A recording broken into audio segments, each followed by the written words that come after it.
everybody. I'm Elise Real. And I'm Isha Bell. And this is Full-Time Black Woman, a community for Black professional women to live, laugh, grow, and feel the soul. So what are we talking about today, Elise? Today's topic is when the numbers shift. Black women, unemployment, and the current economy.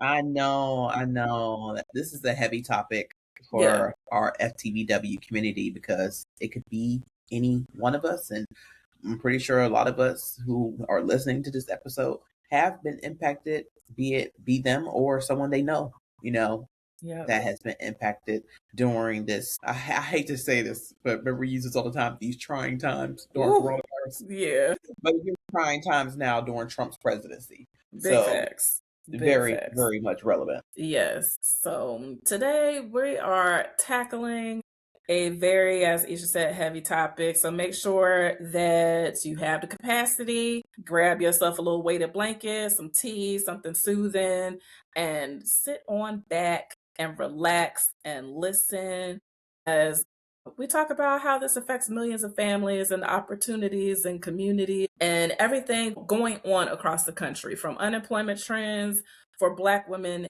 in the United States. Recent labor markets have shown that even as the overall unemployment rate has stayed relatively low, joblessness among Black women has been rising and rising and rising in comparison to other groups. It's as if that joblessness number does not relate to us at all because it does not reflect our true experience. So this episode isn't about the politics, it's about the data. It's the lived experience and what the current economic landscape looks like for Black women in the labor market. Absolutely. So first, we have to understand the unemployment landscape. Okay, so let's begin with the broader context. The national unemployment rate has hovered around historically low levels in recent years, often around 4%. But that figure does not tell the whole story for every group in the workforce. Are we surprised? Absolutely not. Absolutely not. Come on, what are they looking for? Right. They're trying to experiment except for to save somebody. It's save somebody or experiment on something. That's the only time they looking for us, okay? So be wary. I guess we'll go ahead and get some of those stats for that ass. Stats for that ass. We bring you back with the stat for the ass. So check this out, Elise. What's that? According to the U.S. Department of Labor data, unemployment rates vary significantly by race and gender. Black women have consistently had higher unemployment than white and Asian women. For example, in the most recent data released, the unemployment rate for Black women was approximately 7.8% compared to 4.2% for white women and 3.9% for Asian women. That difference shows how unemployment is not experienced equally across demographics, and that's crucial for our discussion today. So what are some of the recent reports and what are they showing? So in 2025, several labor and policy reports highlighted a concerning trend. Equality in employment outcomes is not just persisting, it's growing, girl. Okay? A study tracking labor trends found that the unemployment rate among Black and other women climbed from 5.6% in mid-2022 to roughly 8.9% at the same period of 2025. I wonder what happened in January 2025.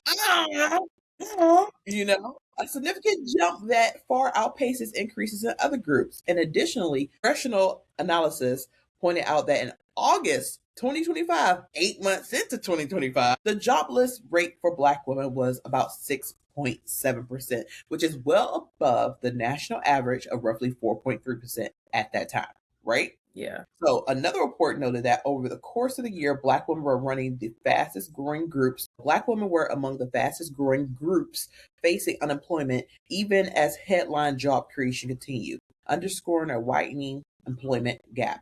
So while overall unemployment figures show one picture, this aggregated data, like when we break it out by race and gender, shows a different picture. So I don't know if this has come across your feed on any of your social media platforms, at least, but I'm getting so much information, maybe because I like one or two posts or something like that, about Black women that I know personally. I've known for 20 something years from college or so, and they're losing their jobs. And these are some of the most intelligent, high earning, impactful women that I've ever come across in my life. Right. They are posting about losing their jobs, and most of them are government positions that they've had since we graduated from school.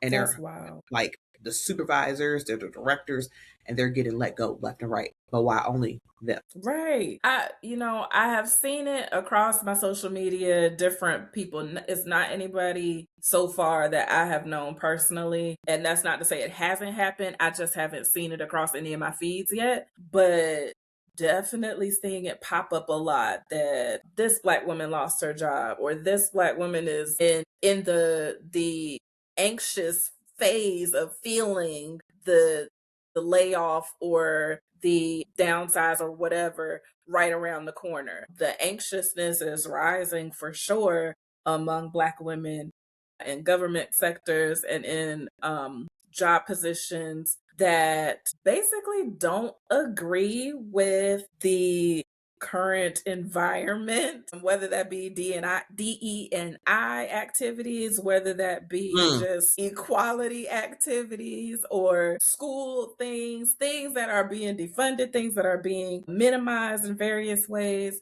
So that the level of anxiety around this is very real, as are all of the data points, very real.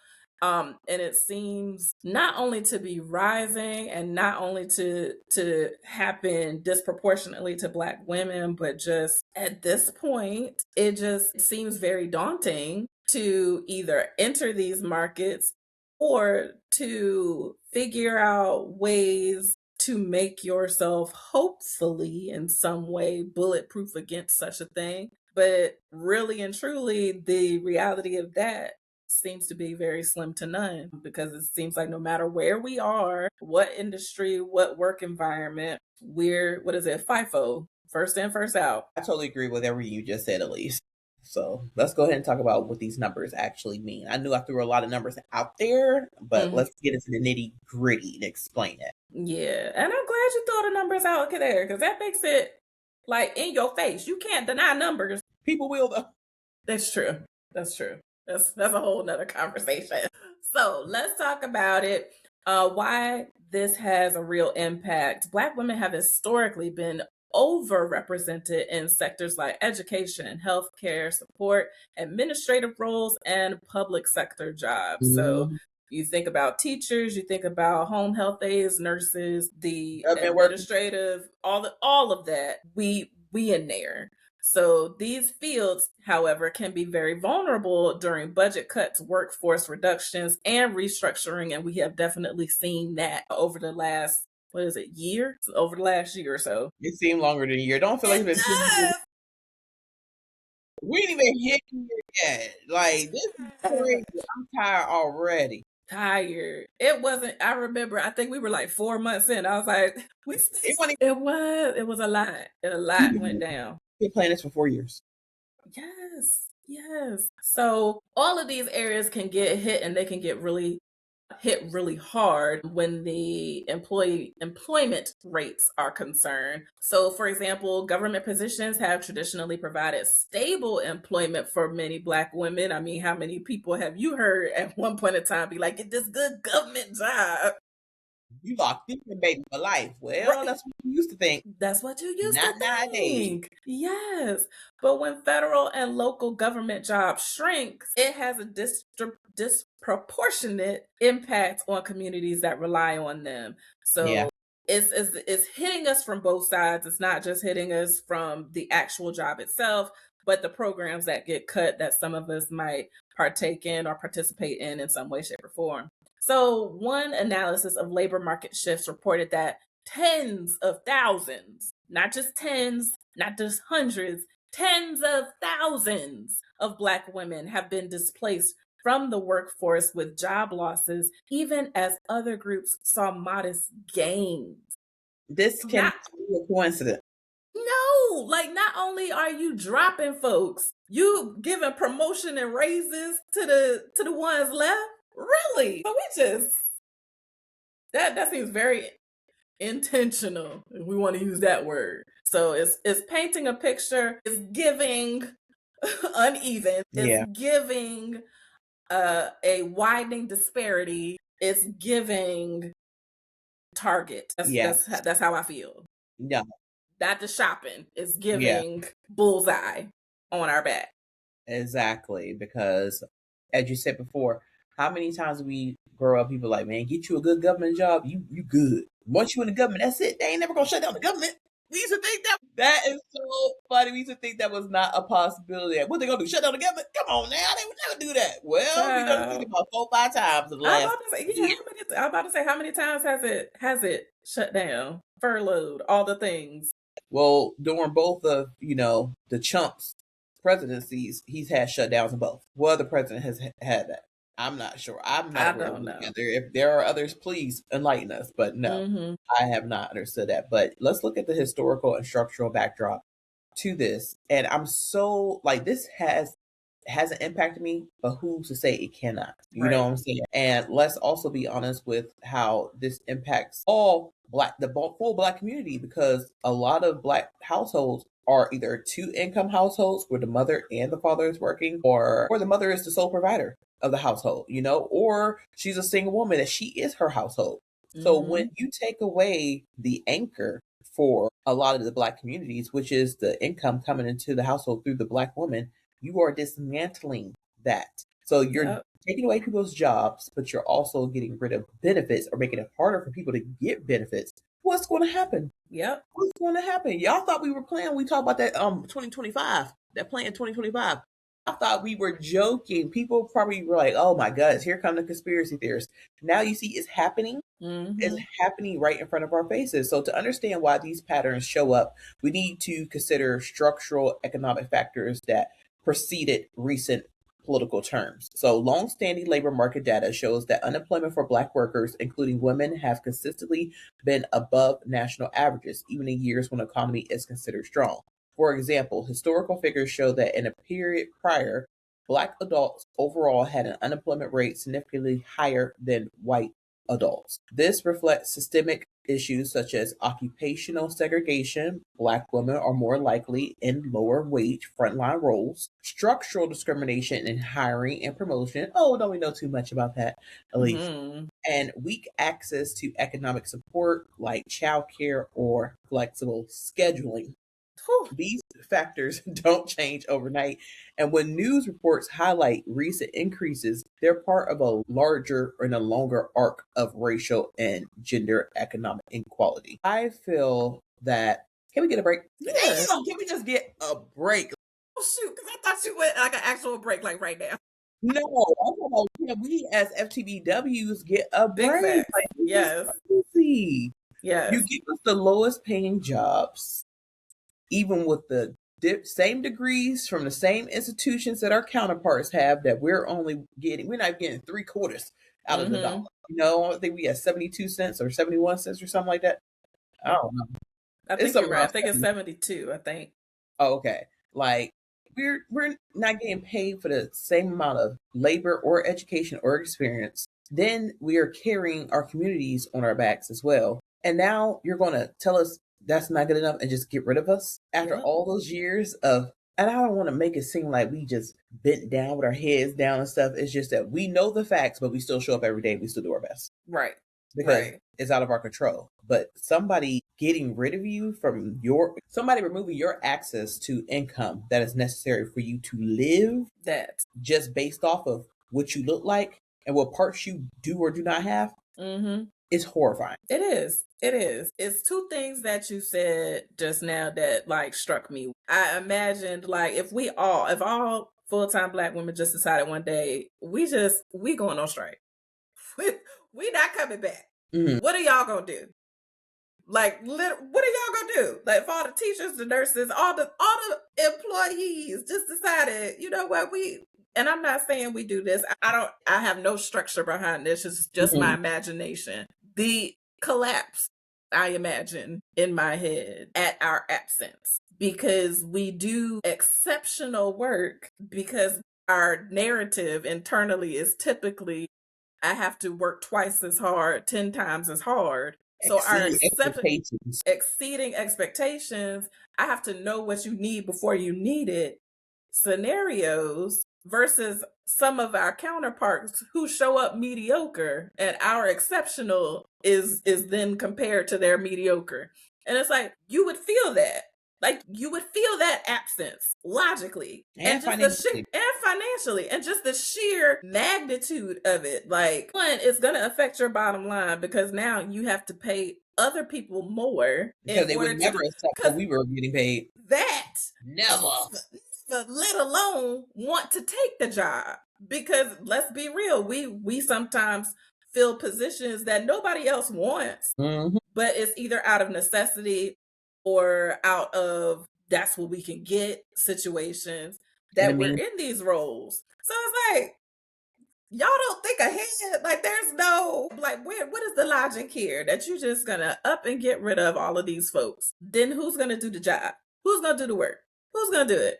Because y'all not doing it. The other thing that you mentioned that really struck me was structural discrimination in hiring and promotion. So we already know that we get blacklisted because of names, because of locations, to the yeah, point that we have tried to game the system in some ways by using initials, by changing our names completely. There have been studies and papers and people doing impromptu social experiments. social experiments to prove such things. So Same again, exact resume, same exact right. experience, but one gets offered this, the other one gets offered that, or one gets called, another one doesn't. So Yes. yeah, I'm a Easter baby. Believe me, I know. They know what to expect when I show up. Right, right. So Maybe not you, but they know what to expect when I show up.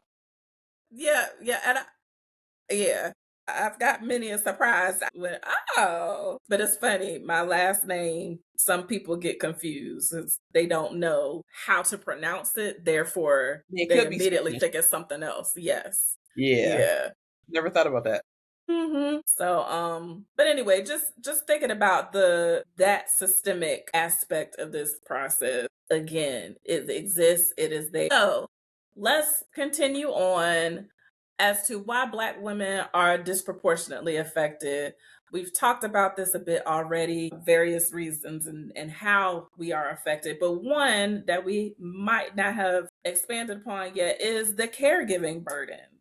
Mm, Many Black women juggle paid work with family caregiving responsibilities, whether we are single, married, in relationships, in partnerships, whatever the case may be. multi-generational living. You know, you take care of Oh your my parents, gosh, yes, your yes. We are grandkids. Yeah, woo, yes, we are beyond the sandwich. What is that double decker the club? We are a whopper, daggone it. I don't Big take it. Mac. Big Mac Yes, got we one a more. Big Mac. We My Big Mac bad. it. We Big Macs. Okay. Taking care of everybody. In addition, hopefully ourselves. But when wages and supports on both ends, when the job and the programs and structures such as childcare and daycares and after school programs are weak, it can impact the job stability and availability for Black women to be able to manage and handle all of these things. So not only are you getting it on one end where you might be let go, so there is anxiety there to perform, or you are let go, so now there is no job. Two, we are cutting these programs. Your after school is cut. Who's going to watch your kid? And if your job is not providing flexible scheduling, you can't just get up in the middle of the workday, or if you're not Right. able to use your lunch break to go and do those things, such as picking up your children from school or from daycare. That's hard. Hard. That's adding to stress on top of stress. Like, That. this is what's scaring me because stress is killing us. Yes.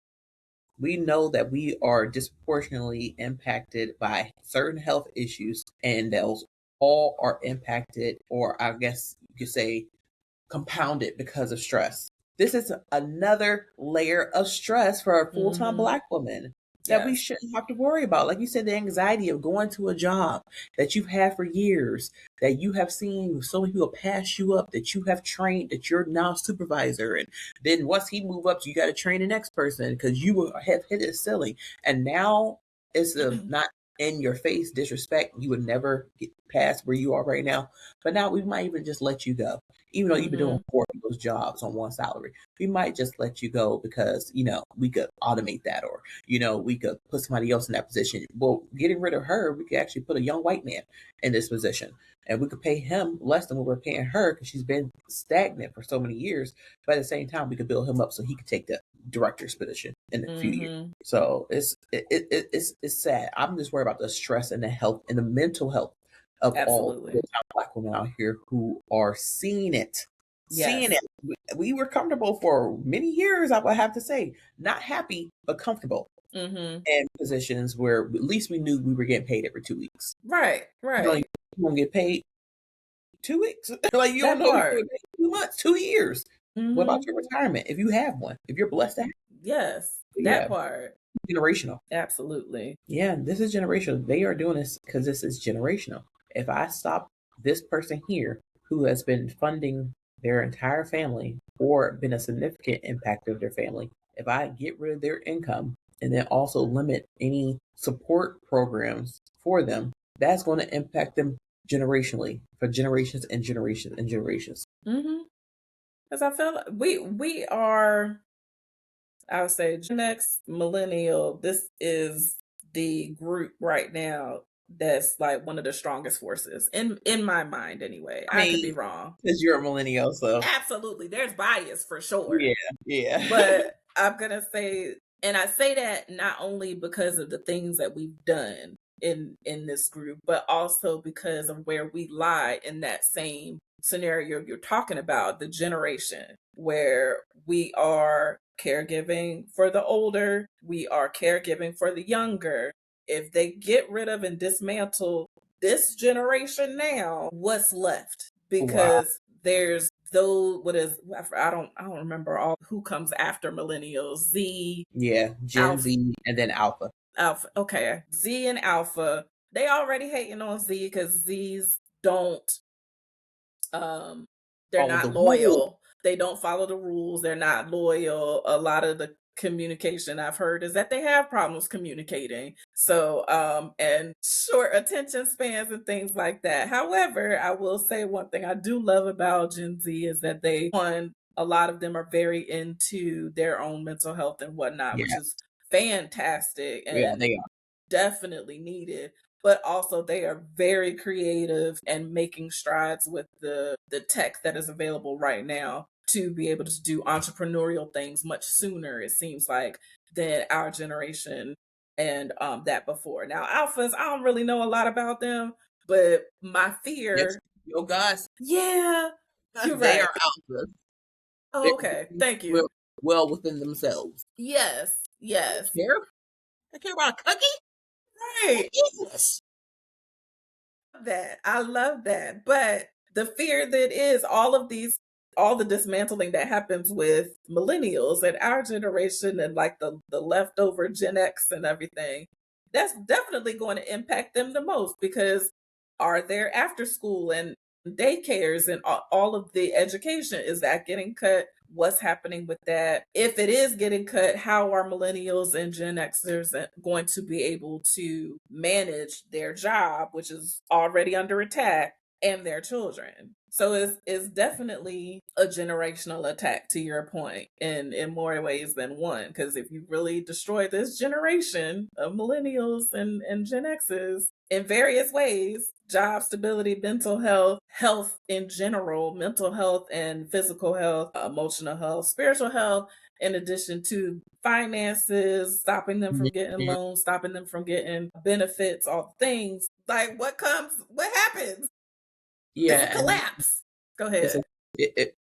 I'm You said sorry. it right there. No, you said it right there.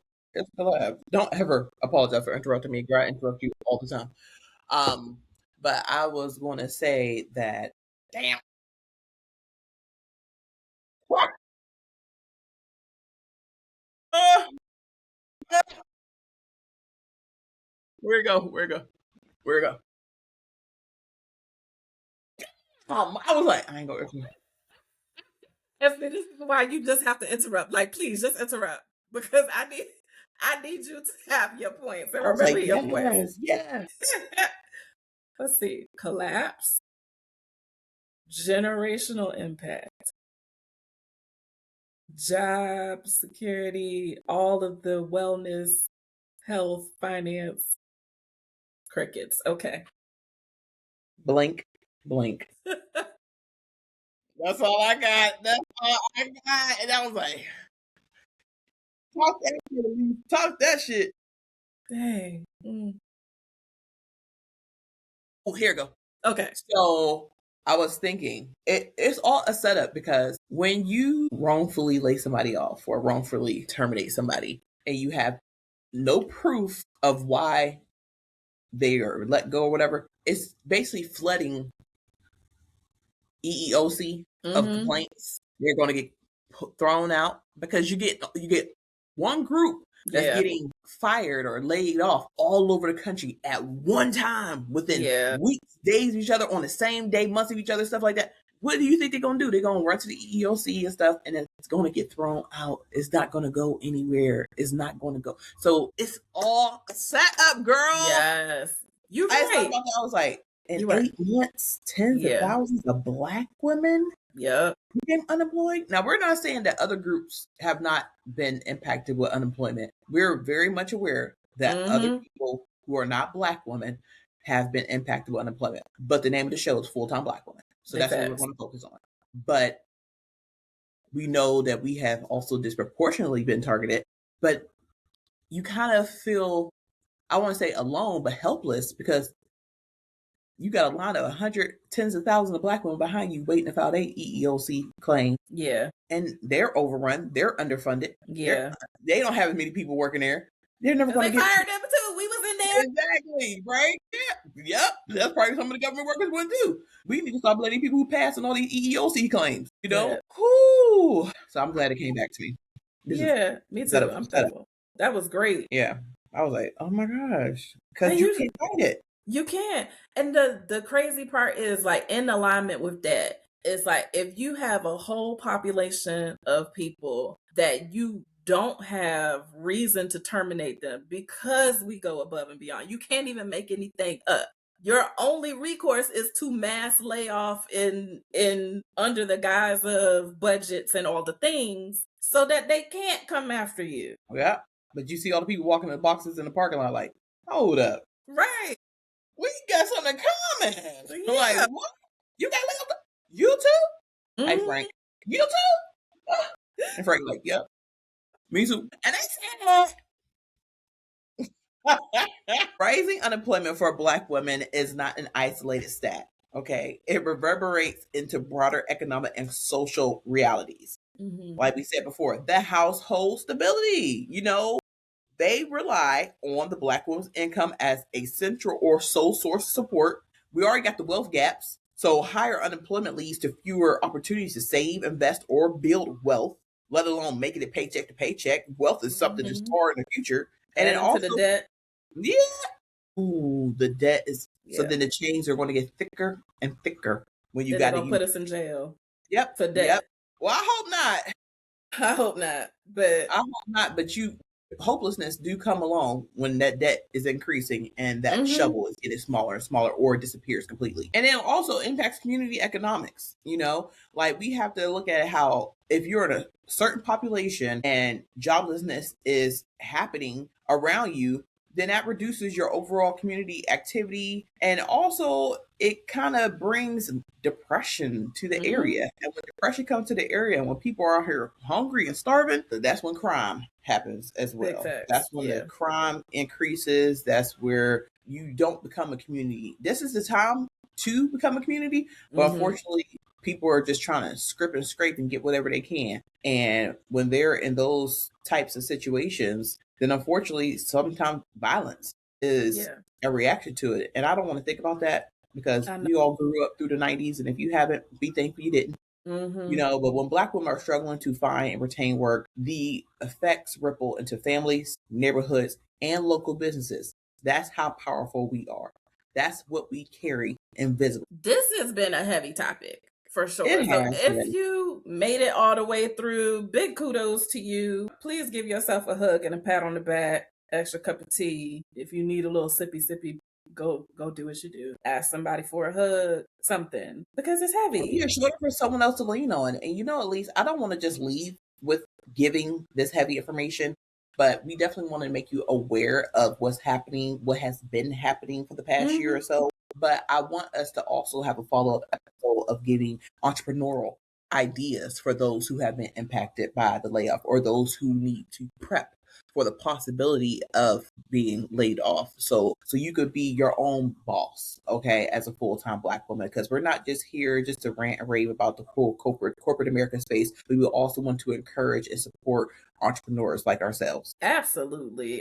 I actually just met somebody, and I will save the story for the next episode, so you gotta tune in order to hear it, but it falls right in line with that conversation for our next part 2. But yeah, definitely, if anything, one of the things you said, Isha, I think that's also really important is that this is the time to start building community. Yep. Build it now, seek it now, reach out, lean on each other now, because it's going to be pivotal in our moving forward. Yes. And being able to maintain our generations and our lineages and generations to come. Like I don't have a preposition after that sentence. That's it. We get we are the healers. We are the ones that unfortunately are going to save ourselves. So that community starts with us. Yeah. Yes. Remember to like and subscribe. Remember, if you would like to contribute to the conversation, reach out to us on Instagram at Fulltime Black Woman or Facebook at Fulltime Black Woman, or send us an email, fulltimeblackwoman@gmail.com. We always love to hear from you. And with that brings us to the end of another episode. We hope you had a fantastic time. And remember, we are here for you full time, from coffee to wine. And play your power perfectly. Peace. Bye. Thanks for joining us. Full-Time Black Woman is created, recorded, and produced by Elise Reel and Isha Bell.